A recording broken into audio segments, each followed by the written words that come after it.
Alright, today I'm going to be talking about how I made this, the sail. It's generally pretty easy. It's not too complex in terms of how many nodes. It's very basic.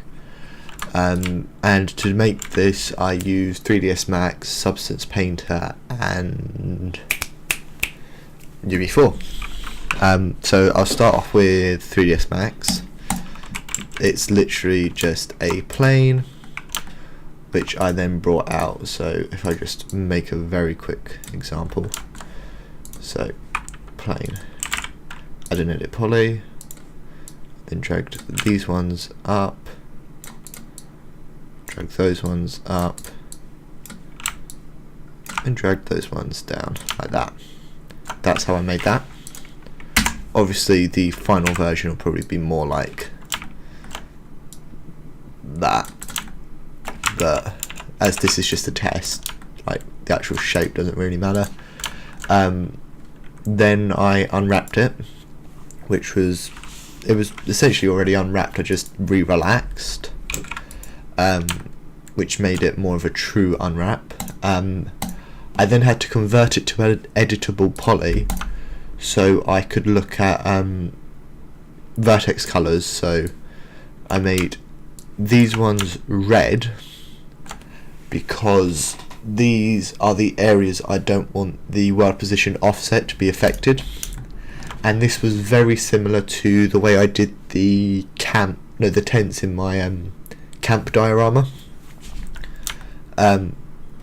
which is I've also learned from the mistakes from that area and was able to make the thing a lot easier. So once it was all done, I then just exported it into Substance Painter and made a very quick cloth look. I didn't want to do what I did with the tent and actually simulate a cloth, because this area is barely going to be seen, so I didn't want to put that much time and effort into it. So to start off with, I've got my actually if I just hide all the layers and then break it down. So first of all, I baked all the textures using the low poly as the high poly. To start off with is the wrinkles. This was again a test piece from the camp, but I think it works well in this situation, again because it's not really going to be seen. So to do this, it's Crystals 2 procedural, this one here. I then played around with some of the settings to get something like this. I then added a blur filter, just to make it look a bit more like cloth, and then I retweaked these settings just to get like a look I wanted, like something quite strong and something like that. I then added extra micro detail, which again will probably not be seen, but it's always good to have. And that was, I want to say weave 2, just on, and then changed the scale to be a lot bigger. I then made the roughness its max, because originally it was like halfway and it was quite specular, whereas if I just turn the roughness to max, it's more like a cloth. So next was the holes, and to do this I used another procedural, which was Grunge Splashes Dirty, which is one of these. I can't find it.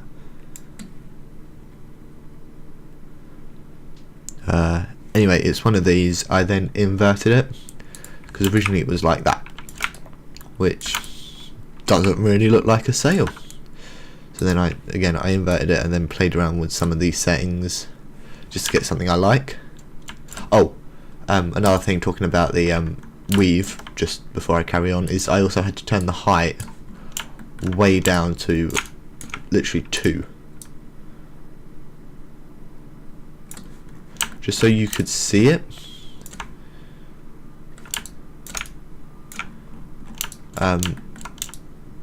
Yeah, just so you could see it.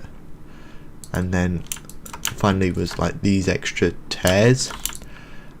I don't think I'll have these in the final version, or if I do, I'll probably work on it a lot more. And what this is just a wood fibres with a black mask, and I just painted around the bottom, and that's to make it look a bit worn. But again, I don't think I'll add that in. So once that was it, that's basically my sail thing, and then it's simply, if I want to add a design, it's quite versatile in that I can just paint on, like, there's my initials, and like obviously what I would do is make it just affect the colour.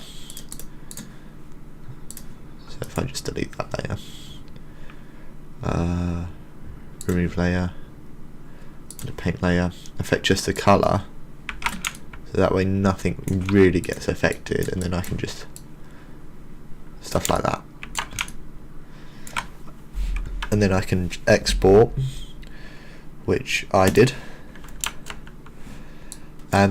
I did actually scale it up widthways a little bit more, like inside UE4, just to give me a better look.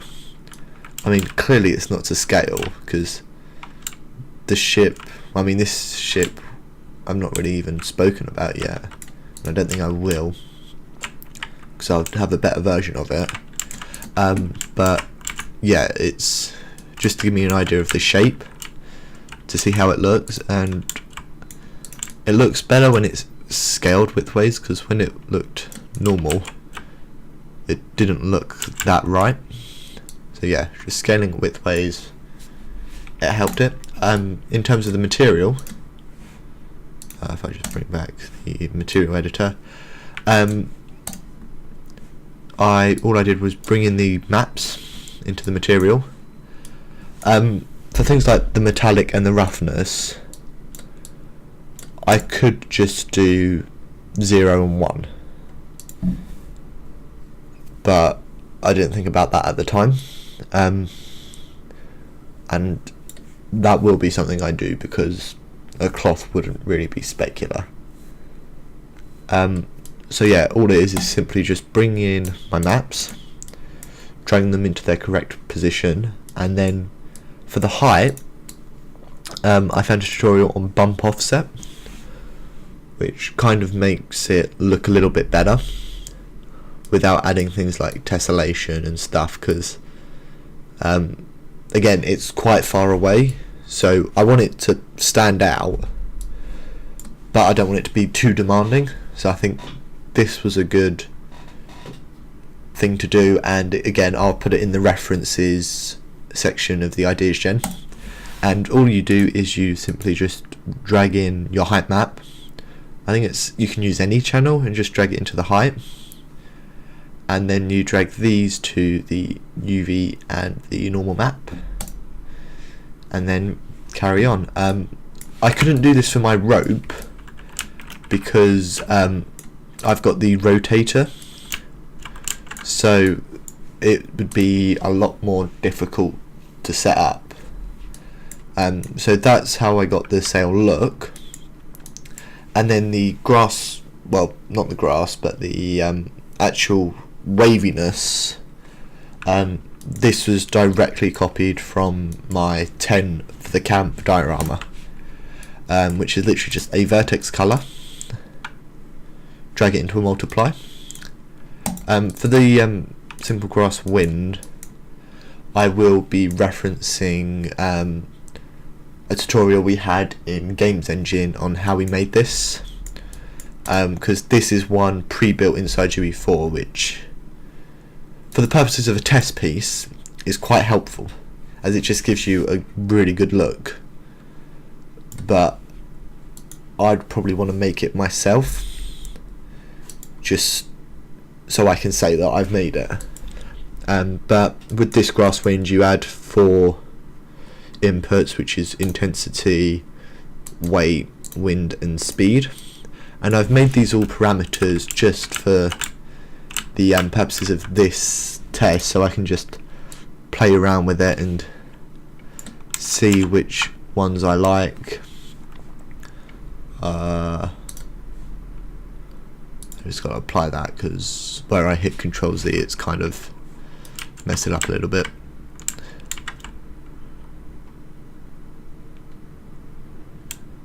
Yeah, that's better. And then I want it to be quite speedy because it's going to be catching the wind, so it would be something like that, which is again why I made the shape a bit curved, so it's catching the wind, and that's actually what makes the ship go forward. So yeah, that's how I made the sail. Overall, I'm very happy with how it turned out. I didn't actually plan this, I just kind of winged it, which I think that's probably why I'm more impressed with it, because of how well it turned out without any planning. But I did have my 10 to reference and go back on just to get an idea. But yeah, I especially like the rips and stuff. I think that's really cool. Anyway, that's how I made my sails. Thank you for watching.